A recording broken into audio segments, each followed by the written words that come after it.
Welcome back to FNL Fridays, where we talk all things fitness, nutrition, and lifestyle. I'm your host, Teresa, and today I'm going to take you through some deadlift variations because there are a lot of different ways that you can do deadlifts, different methods you can use, as well as different equipment you can use. So for those of you who are interested in learning more about deadlifting and different ways to try deadlifting, that's what I'm covering today. The first thing you want to remember with any deadlift is that it is a hinge pattern. It is not a squat. So remember, a squat goes down, a hinge goes back. It's very different. Squat goes down, hinge, the hips go back. So that's the first and most important thing to know about deadlifts. So make sure that you master your hinge pattern before you start adding weight to any sort of deadlift.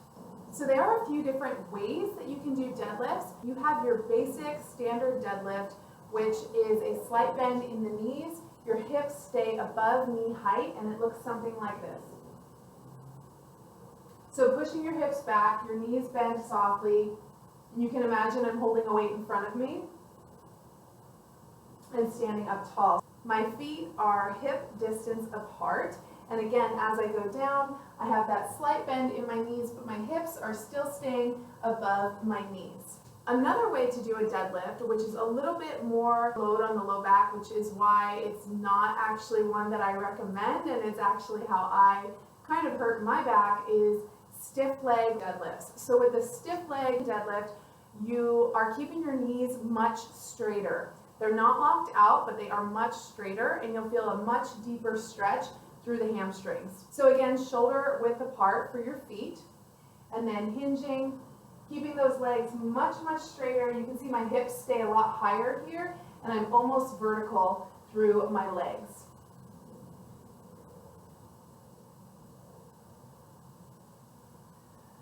So again, that's a really great way to really hit the hamstrings, but because you're not bending your knees very much, it does add load to the low back. So if you have low back problems, I would avoid the stiff leg deadlift, and also just not go as heavy on those, because when you're lifting a lot of weight, you really do want to use all of your legs and not exclude some of your legs and recruit the back muscle by keeping them straight. So definitely be careful on that one if you choose to do it. The last deadlift variation that I'm going to cover is the sumo deadlift, which is really great if you're looking to get a little bit more glute engagement.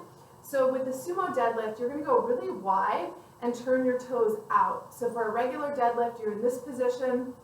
With a sumo, you're nice and wide and your toes are turned out. As soon as you externally rotate your toes, you're automatically going to get more glute involvement.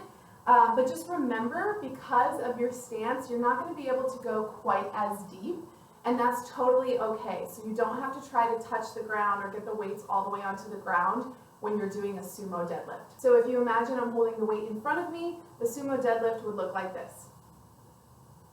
Kind of pushing those knees out over the toes, in line with your toes, and feeling that engagement through your glutes. Chest up, shoulders back, hinging, pushing the hips back, keeping those knees wide in line with the toes. Now that you know a couple of different variations of the deadlift, I'm going to show you what they look like with dumbbells, kettlebells, and a barbell. So that way you can kind of mix and match however you want to do it, and you know how to do it with each one. Starting with a regular deadlift with dumbbells.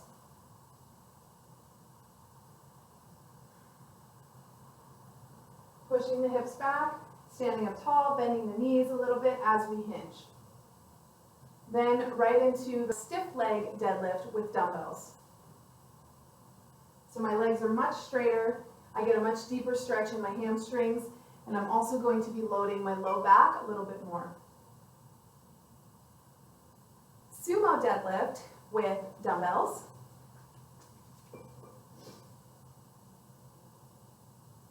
Letting those weights drop between my legs, keeping the weights close to my midline. From the front, the sumo deadlift looks like this. Really pushing those knees out in line with your toes, keeping those weights close to the body. With a kettlebell, your standard deadlift looks like this. Keeping the kettlebell right between your feet, tapping the ground if you can. bending the knees, standing up tall. Here's the Romanian deadlift with a kettlebell.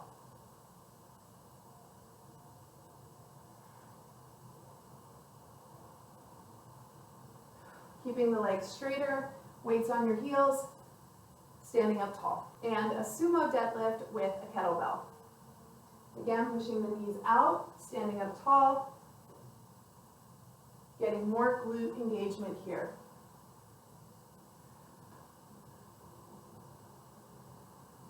Keeping that weight right between your feet, close to the body, bending the knees. Last but not least, we have the barbell. So this would be a traditional deadlift with a barbell.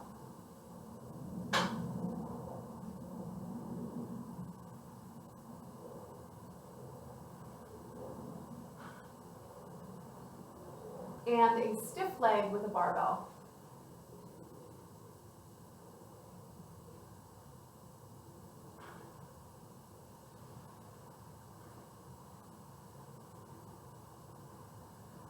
With a sumo deadlift, when you're using a barbell, your hands are going to be a little closer and they're inside your thighs. So as you drop down, your arms are kind of on the inside of your legs here. The sumo deadlift with a barbell looks like this. Still keeping the bar right up against your legs, nice and close to the body. All right, well that's it for this week. I hope that was helpful to you, and if you do end up trying any of those variations, feel free to share them on social and tag me at FNL Health, and I will talk to you next Friday.